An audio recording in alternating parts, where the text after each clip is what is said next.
Hey, Uhuru. This is Brother Namdi Lumumba, and I have my co-host with me, comrade. Brandon Walker Yahuru from the Ujima People's Progress Party. That's right. We'd like to welcome you to our video blog for Ballots or Bullets. You got a lot of stuff to discuss this week. Just 7 days ago, there were national elections all over the United States. Here in Maryland, we had an election for governor with a pretend fake progressive who we know is nothing more than a petty bourgeois neo-colonialist, and a very interesting race up in New York that the whole left movement is discussing. And I think we want to get into that.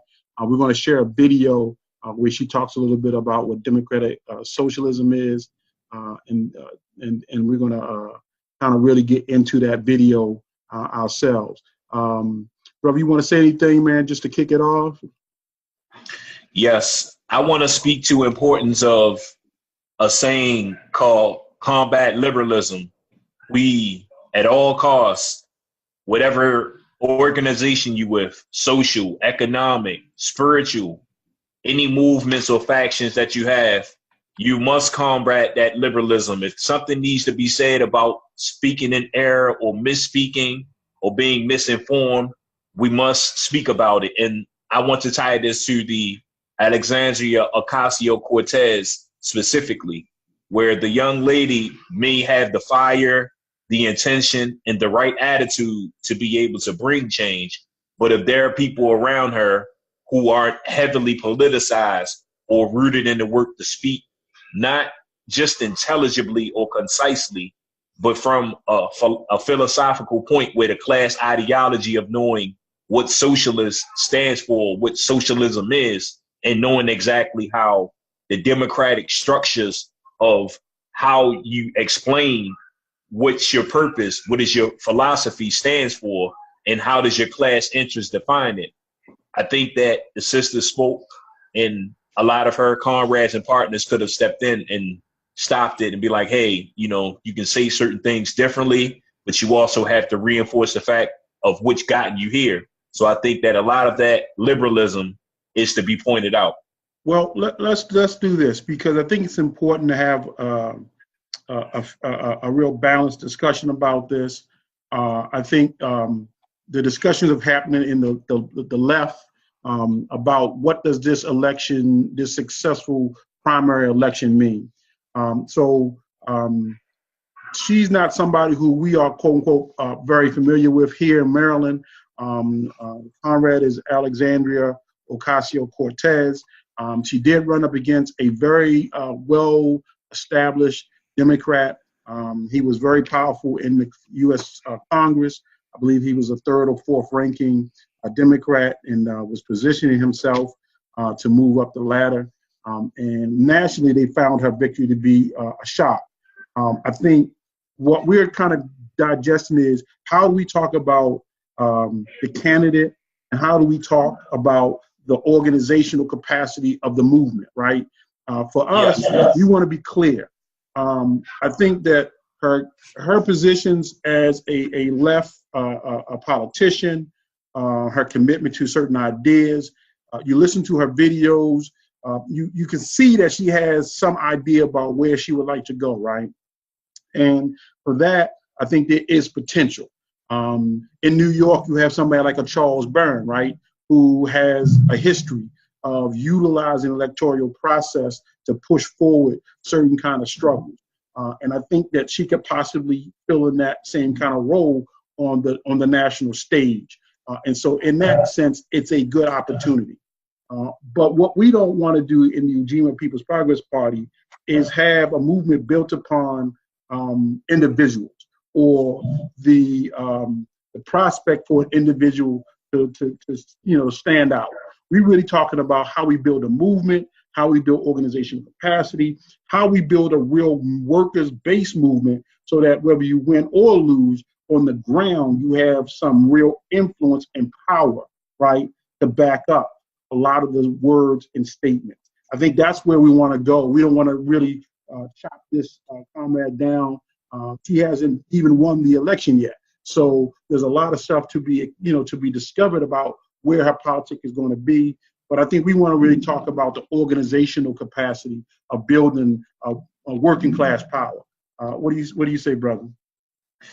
I agree. I think that having an incubator of leadership can create cells of organized power in a stronger infrastructure that people can understand exactly what are your organization principles and what separates them from using a party ballot line to be able to gain power to reach people in different parts of the country and the localities of where they are, and also explaining to them the difference between using that party line and still playing ball and rolling over as the same goals. But again, building an incubator of leadership to create cells of power where that organized infrastructure can be built upon not just one member, two member, three member, four, but multiple members who could be able to understand the platform, the ideas, and exactly how a strong leadership structure can be developed within the organization and knowing the party line as well.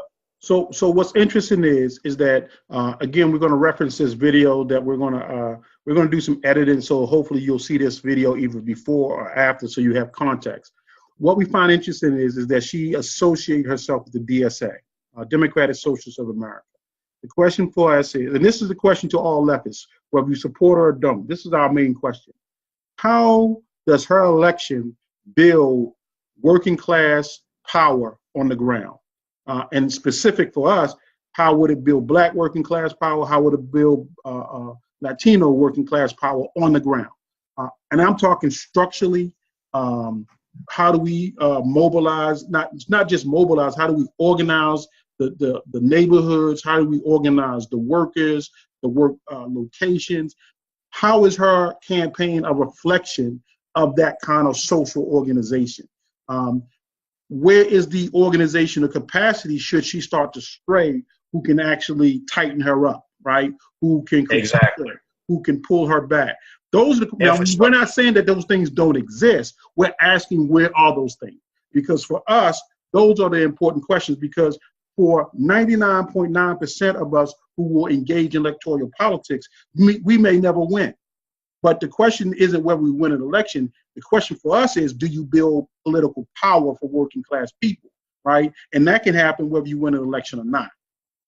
I think that's the important part. That's the thing that we want people to hear in our critique. Where is the power for working class people? How do we understand it? How do we judge it? How do we see it? Because that is the ultimate question for us. Yes, I agree. Answering that question of where the poor and working class exist and how do you exemplify that through your infrastructure is key. Just in my former statements and something that you helped clear up as well, knowing exactly where do we stand on the privatization of utilities, but still in the fight for 15, and as well as increasing worker wages, but also strengthening public workers' position against the municipalities and those state employees that employ them, not employees, but the state employers that may hire them, the public workers, and even having an influence on the private sector where private workers, private sector employees can have a referencing relationship where they can look at the lines of poor and working class people standing up for themselves and understanding that knowing a strong platform, which you had influence or just was speaking of specifically on how does that represent a socialist lens, and as well as addressing that working class issue as well. Yeah, I found her definition to be real lukewarm, to not be adequate. Her statement, she made a statement that the Democratic Party is a broad tent party with different political ideologies. That is like the most minimally basic description of the Democratic Party. I think it's clear to us, and again, we're speaking to people who believe in left politics. The Democratic Party is a capitalist, imperialist, white supremacist political party that believes in the domination of oppressed people and working class people to make profit for the wealthy. That is what the Democratic Party is.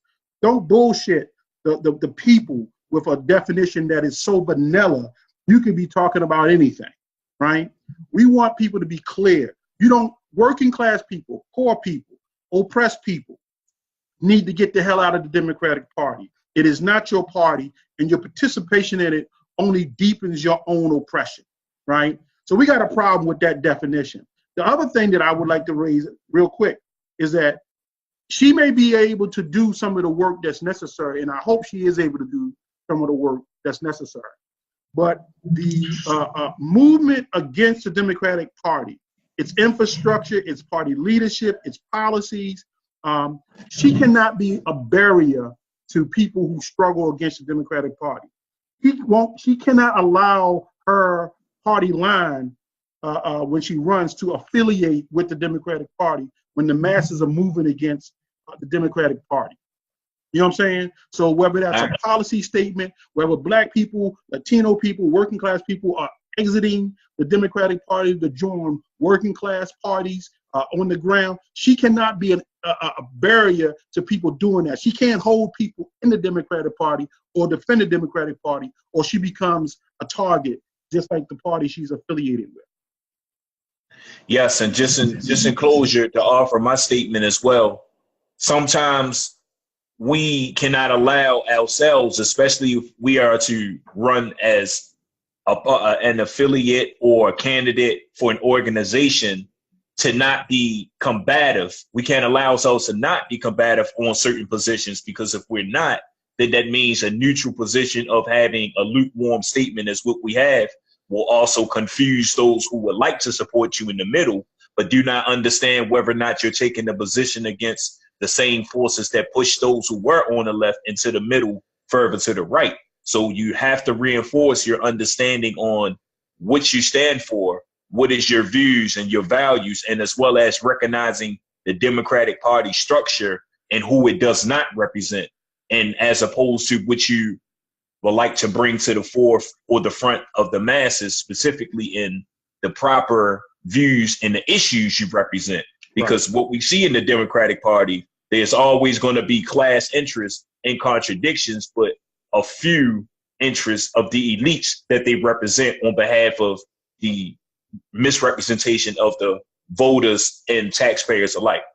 Let's do this. Let's stop here with our part one. Let's do a part two. Let's talk about Ben Jealous. Let's talk about Maryland, who he is, and what this represents in Maryland. I want to kind of let people digest this discussion, and let's have a part two discussion coming up just in a moment. Okay? Yes. All right. Uhuru.